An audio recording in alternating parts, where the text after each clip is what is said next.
Friends, मैं सविता स्वागत करती हूँ आप सभी का अपने YouTube के इस चैनल में। आज की वीडियो में हम 4th chapter 12th class history को कंटिन्यू करने वाले हैं। ये पार्ट 5 है और लास्ट पार्ट है। चलिए स्टार्ट कर। मूर्तिकला। सांची के स्तूप में हमने बहुत सारी मूर्तियों का चित्रण देखा हुआ है। वहां पे एंट्री गेट जो है वहां पे और अंदर बहुत सारी मूर्तियां वगैरह बनाई गई हैं। इन मूर्तियों को बनाने का रीजन क्या है और इनका महत्व क्या है, और ये मूर्तियां किसी भी छोटी छोटी स्टोरीज के थ्रू बौद्ध बुद्ध जी जो थे, गौतम बुद्ध के लाइफ से रिलेटेड काफी सारे इंसिडेंट को सांची स्तूप में दिखाया गया है मूर्तियों के थ्रू, छोटी छोटी स्टोरीज के थ्रू और पत्थर में गढ़ी कथाएं। सांची के जो गेट थे, तोरण द्वार थे, वहां पर बहुत सारे स्टोरीज दिखाई गई हैं। जैसे कि यहाँ पर आप देख सकते हो, सामने एक स्टोरी है, ये वेशांतर जातक कथा से ली गई है। जब उस समय में क्या होता था कि जो लोग घुमक्कड़ लोग थे, कथावाचक, स्टोरीज वगैरह कहने वाले लोग, कपड़ों के ऊपर एक चित्र वगैरह बना हुआ होता था या कागजों के ऊपर चित्र बना दिए जाते थे, जिनको चारण चित्र कहा जाता था। उनको अपने साथ लेकर घूमते थे और जगह जगह पे जाकर स्टोरीज बताते थे। जब वो स्टोरीज बताते थे तो उन स्टोरीज को एक्सप्लेन करने के लिए कुछ पिक्चर्स वगैरह, जैसे कि यहाँ आप देख सकते हो चारण चित्र, ये कपड़े के ऊपर एक चित्र बनाया गया है, बौद्ध धर्म से रिलेटेड है, गौतम बुद्ध के बारे में इस चित्र के अंदर वर्णन किया गया है। इसी तरीके से और सांची की बात करें तो सांची की मूर्ति कला में ये जो ऊपर आप पिक्चर देख सकते हो, ये पिक्चर बनाई गई है जो कि वेशांतर जातक कथा से ली गई है। डायरेक्टली जब हम इन मूर्तियों को देखते हैं, अगर हम जाएंगे सांची, इन मूर्तियों को देखेंगे या इस स्टोरी को देखेंगे, तो हमें देखकर एकदम से क्लियर नहीं होगा कि इसके अंदर क्या स्टोरी बोली जा रही है। बट जब हम बौद्ध धर्म से रिलेटेड साहित्य को पढ़ेंगे या जो भी जातक कथाएं हैं जो बुद्ध से रिलेटेड हैं उनको पढ़ेंगे, तो हमें समझ में आएगा इन मूर्तियों को देखकर और उस टेक्स्ट को पढ़कर कि इसका क्या मतलब है। इसी तरीके से इस पिक्चर में जैसे दिखाया गया है, ये वेशांतर जातक से ली गई एक स्टोरी है, जिसके अंदर राजा जो है अपनी सारी प्रॉपर्टी को एक ब्राह्मण को दान दे देता है और वो अपनी वाइफ के साथ और अपने बच्चों के साथ में जंगल के लिए चला जाता है। बट यहाँ पर देखकर हमें ये चीज क्लियर नहीं हो रही है। हमें एक छोटा सा लगेगा घास फूस की झोपड़ी बनी हुई है या बहुत सारे लोग बने हुए हैं, ये क्या कर रहे हैं हमें क्लियर नहीं हो रहा। बट जब हम इस वेशांतर जातक कथा को पढ़ते हैं तो हम इस मूर्ति कला को, इस चीज को समझ पाएंगे। आगे बढ़ते हैं। बौद्ध धर्म से रिलेटेड बहुत सारी चीजें ऐसी हैं, स्टोरीज को, जिनको सांची में डायरेक्टली बुद्ध की मूर्तियां या डायरेक्टली नहीं दिखाया गया है। बहुत सारी चीजें ऐसी हैं जिनका सांची के स्तूप में बुद्ध, गौतम बुद्ध जी जो थे, उनके लाइफ से रिलेटेड इंसिडेंट को प्रतीकों के थ्रू, सिंबल्स के थ्रू दिखाया गया है। जैसे कि पहली उनकी जन्म से रिलेटेड जो इंसिडेंट है उसको कमल के थ्रू दिखाया गया है। और गृह त्याग, घर छोड़ना, जब गौतम बुद्ध जी ने अपना घर छोड़ा था ज्ञान पाने के लिए, तो इस इंसिडेंट को घोड़े पर बैठकर गए थे, तो इसके थ्रू दिखाया गया है। जब गौतम बुद्ध जी को ज्ञान प्राप्त हुआ था तो वो ज्ञान प्राप्त जो है एक बोधि वृक्ष के नीचे, पीपल का पेड़ था उसके नीचे मिला था। तो इसीलिए इस इंसिडेंट को कई बार डायरेक्टली गौतम बुद्ध को पेड़ के नीचे बैठा हुआ ज्ञान की मुद्रा में ना दिखाकर इनडायरेक्टली पेड़ बनाया गया है, उसके चारों तरफ जानवर और मूर्तियां वगैरह बहुत सारे चित्र समुदाय दिखाए गए हैं, जिससे कि ये इंडिकेट किया गया है कि ये गौतम बुद्ध जी जो हैं ज्ञान प्राप्त कर रहे हैं, उन्हें ज्ञान प्राप्त हुआ है इस घटना के थ्रू। निवारण की बात करें, गौतम बुद्ध जी को जब निवारण प्राप्त हो गया था तो उसका जो साइन है, सिंबल जो है, वो पद चिन्ह है, उनके जो चरण है, पैर जो हैं, उनके चिन्ह है। मृत्यु की बात करें तो गौतम बुद्ध जी के मरने के बाद उनके अवशेषों को और डिवाइड, मतलब 8 पार्ट में डिवाइड करके अलग अलग जगहों पे दफनाया गया था और उन जगहों पे स्तूप बना दिए गए थे। तो स्तूप जो है वो उनकी मृत्यु के बाद बनाए गए थे। लोक परंपरा, पॉपुलर ट्रेडिशंस की अगर बात करें तो हम सांची की जो मूर्ति कला है, सांची में जो मूर्तियां वगैरह बनाई गई हैं, उनमें कुछ ऐसी मूर्तियां भी बनाई गई हैं उसके तोरण द्वार पर, गेट पर या अंदर, जिसका डायरेक्टली गौतम बुद्ध से कोई लेना देना नहीं है, बट इनडायरेक्टली वो गौतम बुद्ध से संबंधित है। जैसे कि सालभंजिका की मूर्ति जो है वो बनाई गई है, एंट्री गेट के ऊपर बनाई गई है, क्योंकि ये सालभंजिका की जो स्त्री की मूर्ति है वो शुभ प्रतीक मानी जाती है, इसको अच्छा माना जाता है। ऐसा माना जाता है कि इसके वृक्ष को छूने से उसके ऊपर फूल खिलते हैं और फल आते हैं, तो इसलिए इसको भी सांची के स्तूप बनाने के समय में उसके अलंकरण जब किया गया था स्तूप पर, तो उसमें इसको भी ऐड कर लिया गया। इसी तरीके से सांची स्तूप में जानवरों को भी चित्रण किया गया है। ऐसा माना जाता है कि लोगों को अट्रैक्ट करने के लिए या दूसरे धर्मों से कुछ अच्छे आचरण और विश्वासों को भी इसके अंदर ऐड कर लिया गया था। तो हाथी का चित्र बना हुआ है, घोड़े हैं, बंदर हैं, बहुत सारे जानवरों को भी सांची मूर्ति कला में दिखाया गया है। जैसे कि आप देख सकते हैं यहाँ पर हाथी की मूर्ति बनाई गई है और ऊपर ये सालभंजिका की मूर्ति है जो कि एंट्री गेट के ऊपर पेड़ से झूलती हुई है। इसी तरीके से एक और लोक परंपरा है, महिला पर जल छिड़कते हाथी। हाथी जो है एक महिला के ऊपर जल छिड़क रहा है और हाथी को क्योंकि शक्ति का प्रतीक माना जाता है और एनिमल्स को मानवीय गुणों के रूप में दिखाया गया है, जैसे कि इंसान की शक्ति, अगर शक्ति की बात करते हैं तो हाथी जो है वो काफी पावरफुल एनिमल माना जाता है। तो इसीलिए सांची को भी इस मूर्ति कला में ऐड कर लिया गया, सांची की मूर्ति में इसको भी बनाया गया है। और ये हाथी जो है एक महिला के ऊपर जल छिड़क रहे हैं और ऐसा माना जाता है कि ये जो महिला है ये गौतम बुद्ध की मदर माया है और या गजलक्ष्मी जो सौभाग्य लाने वाली देवी मानी जाती है। ये उनकी स्टोरी से लिया गया है एक तरीके से। सांची मूर्ति कला की बात करें तो सांची में बहुत सारे पिलर्स हैं जिनके ऊपर सांप बनाए गए हैं।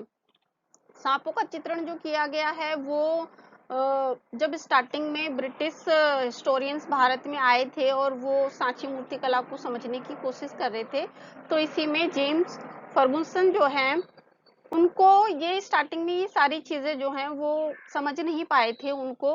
और ये जो सांप वगैरह बनाए गए हैं सांची में, उन्हें ऐसे लगा ये कोई पेड़ पौधों की पूजा करने वाला या सर्पों की पूजा करने वाला कोई केंद्र है, कोई जगह है ऐसी। तो स्टार्टिंग में इन चीजों के महत्व को हिस्टोरियंस, कला हिस्टोरियंस जो हैं वो नहीं समझ पाए थे। बाद में डायरेक्टली धीरे धीरे कोशिश की गई तो उसके बारे में समझ पाए। इसी तरीके से पौराणिक हिंदू धर्म की बात करते हैं तो फर्स्ट सेंचुरी बीसी तक आते आते, जैसे कि छठी शताब्दी ईसा पूर्व में बौद्ध और जैन धर्म का उदय हुआ था, बहुत सारे लोगों को बुराइयों से बचाने के लिए। इसी तरीके से हिंदू धर्म में भी मुक्तिदाता की कल्पना, बौद्ध धर्म की तरह हिंदू धर्म में भी फर्स्ट सेंचुरी तक आते आते ऐसा माना जाने लगा कि भगवान धरती पर अवतार लेंगे और हमें दुखों से, अत्याचारों से छुटकारा दिलाएंगे। जैसे कि बौद्ध धर्म में था, बुद्ध को बोधिसत्व एक तरीके से कि हमको छुटकारा दिलाने के लिए ये आए हैं धरती पर, ऐसा माना जाने लगा। इसी तरीके से हिंदू धर्म में विष्णु के 10 अवतारों की कल्पना की गई है कि मतलब विष्णु जी जो हैं वो धरती पर आएंगे और अलग अलग 10 अवतार लेकर हमको, लोगों को परेशानियों से बचाएंगे, अत्याचारों से मुक्त कराएंगे। इसके अलावा हिंदू धर्म में विष्णु जी के अलावा शिव जी की भी पूजा की जाती थी।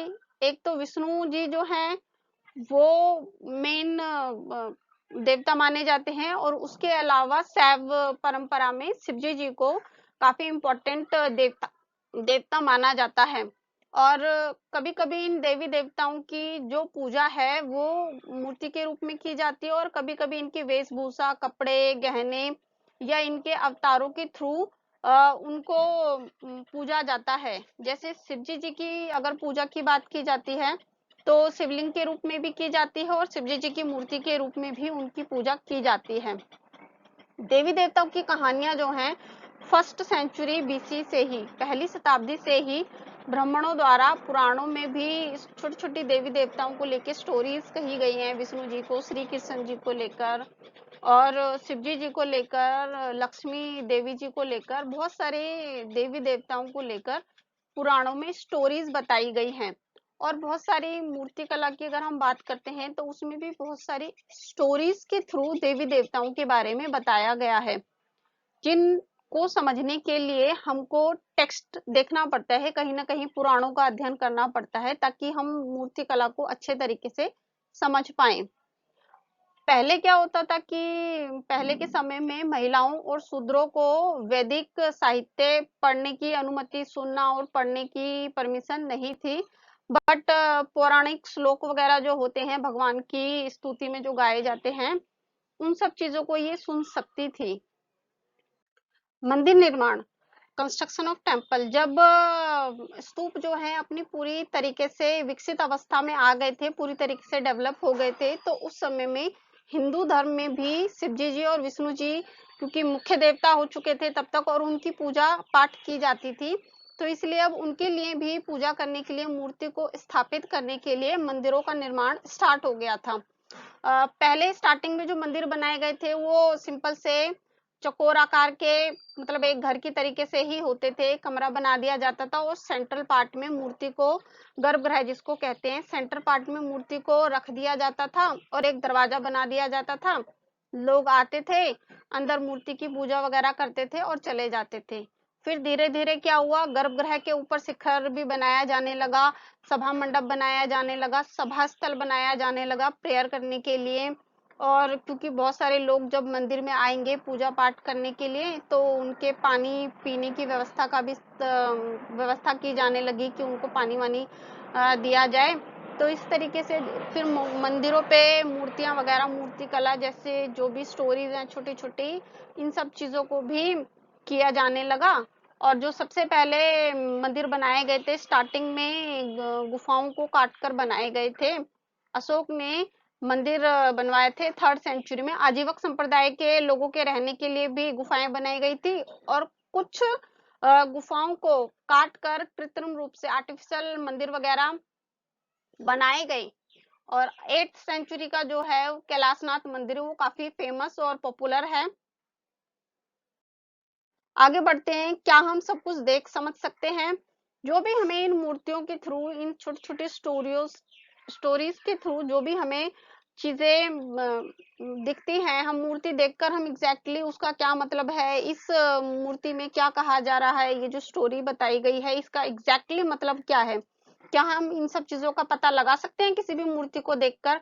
सांची में जो मूर्तियां बनी है या मंदिरों में जो भी मूर्तियां वगैरह बनाई हुई होती हैं, तो हम उसका एग्जैक्टली मतलब निकाल सकते हैं क्या मूर्तियों को देखकर? तो इसके लिए क्या होता है, सबसे पहले यूरोपीय जब ब्रिटिश हिस्टोरियंस जब भारत में आए थे, तो उन्होंने मूर्तियों को देखकर सीधा साधा वो अर्थ नहीं निकाल पाते थे स्टार्टिंग में। तो क्योंकि हमारे हिंदू धर्म में, बौद्ध धर्म में, हर धर्म में कुछ ना कुछ देवी देवताओं का एक अलग इतिहास होता है। और हमारे हिंदू धर्म में अगर देखा जाए तो माँ काली और शिव जी हैं, उनको भी अलग अलग तरीके से दिखाया हुआ होता है, जो कि कभी कभी वो थोड़ी सी देखने में यूरोपीय को डरावनी लगती थी। जैसे हमारे शिव जी हैं, जानवर से घिरा हुआ दिखाया जाता है, अर्धनारेश्वर के रूप में दिखाया जाता है, हाथ, बहुत सारे हाथ हैं, बहुत सारे सर हैं। तो इन सारी चीजों को देखकर स्टार्टिंग में जब कला इतिहासकार आए थे, तो वो उन्हें ये या तो डरावनी लगती थी और या बहुत ज्यादा खराब लगती थी। तो इस चीज के, क्योंकि उन्हें इस चीज का इम्पोर्टेंस नहीं पता था, हमारे हिंदू देवी देवता हैं तो हमें उनके बारे में पता है, जानकारी है कि शिव जी को किस किस रूप में प्रदर्शित किया जाता है और विष्णु जी को किस किस तरीके से दिखाया जाता है, उनके अवतारों के बारे में। बट इनको नहीं पता था, तो इसलिए इस चीज के इम्पोर्टेंस को नहीं समझ पाए थे। उसके बाद हमारी मूर्ति कला को समझने के लिए यूरोपियों ने क्या करा था, जो यूनानी मूर्ति कला है उसके आधार पर हमारी हिंदू मूर्ति कला को समझने की कोशिश करी, ताकि वो इसका अर्थ निकाल पाए। क्योंकि परिचित से अपरिचित की ओर बढ़ते, जिसकी जानकारी हमें होती है उसके आधार पर हम एक अनजान चीज को जानने की कोशिश करते हैं। यूनानी मूर्ति कला से ये लोग परिचित थे पूरी तरीके से, तो उसके बेस पर, क्योंकि बुद्ध धर्म से रिलेटेड बहुत सारी यूनानी मूर्ति कला मिली है, उसी से प्रेरित थी, और इसी के आधार पर हिंदू मूर्ति कला को समझने की और इंडिया में जो भी मूर्तियां वगैरह मिली हैं उसको समझने की इन्होंने कोशिश की। भारतीय मूर्तिकला को स्टार्टिंग जब हुई थी, जब आए थे यूरोपीय, तो भारतीय मूर्तिकला को ये यूनानी मूर्तिकला से मतलब कम आंकते थे। उन्हें लगता था कि यूनानी मूर्तिकला बहुत ज्यादा अच्छी है और हमारी मूर्तियों को उतना ज्यादा इम्पोर्टेंस नहीं देते थे। बट धीरे धीरे इनके इम्पोर्टेंस को ये समझ पाए और उसको भी इक्वली इम्पोर्टेंस देने लगे। लिखित व दृश्य का मेल ना होना। कभी कभी ऐसा होता है कि जो टेक्स्ट लिखा हुआ होता है और जो पिक्चर वगैरह मूर्तिकला जो है जो दिखाई गई होती है, वो दोनों मैच नहीं करते। अब इन सारी चीजों का अर्थ कैसे निकाला जाता है? इतिहासकार जो हैं वो मूर्तियों के महत्व को समझने के लिए रिटन टेक्स्ट जो भी लिखा हुआ होता है, जैसे कि कोई भी स्टोरी दिखाई गई है, मैंने अभी आपको एग्जांपल दिया सांची स्तूप को, सांची मूर्तिकला को समझने के लिए बौद्ध धर्म से रिलेटेड जो भी ग्रंथ है उनका अध्ययन किया जाता है। कला इतिहासकार उनका अध्ययन करते हैं और उसके थ्रू वो अर्थ निकालने की कोशिश करते हैं मूर्तिकला में क्या बताया जा रहा है या किस इंसिडेंट से रिलेटेड है ये घटना, मतलब ये घटना किससे रिलेटेड है। इसी तरीके से महाबलीपुरम तमिलनाडु में विशाल बहुत बड़ी चट्टान को काटकर उस पे मूर्तियां वगैरह बनाई गई हैं, जिसको लेकर अभी तक हिस्टोरियन में डिबेट है कि ये किस चीज की है, क्योंकि जो मूर्ति वगैरह बनाई गई है और जो भी टेक्स्ट पढ़ के उन्होंने अर्थ निकाला है कला इतिहासकारों ने, तो सभी के जो मीनिंग है, सभी का अर्थ जो है वो अलग अलग निकल रहा है। कुछ को लगता है कि ये गंगा देवी जी जो हैं उनके स्वर्ग से धरती पर अवतार का दृश्य दिखाया गया है, जैसे ये जो पिक्चर दिखाई जा रही है आपको सामने जो दी गई है पिक्चर, इसके लिए बोला जा रहा है। या कुछ को ऐसा लगता है कि महाभारत से रिलेटेड ये इंसिडेंट है और अर्जुन जी जो है उन्होंने इस दिव्यास्त्र पाने के लिए यहाँ पर तपस्या की थी।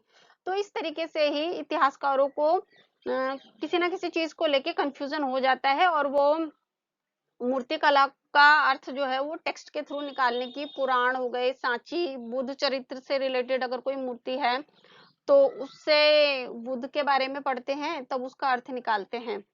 तो आज का चैप्टर यहीं खत्म होता है। अच्छा लगे तो लाइक कीजिए, सब्सक्राइब कीजिए और कमेंट भी कीजिए। Thank you.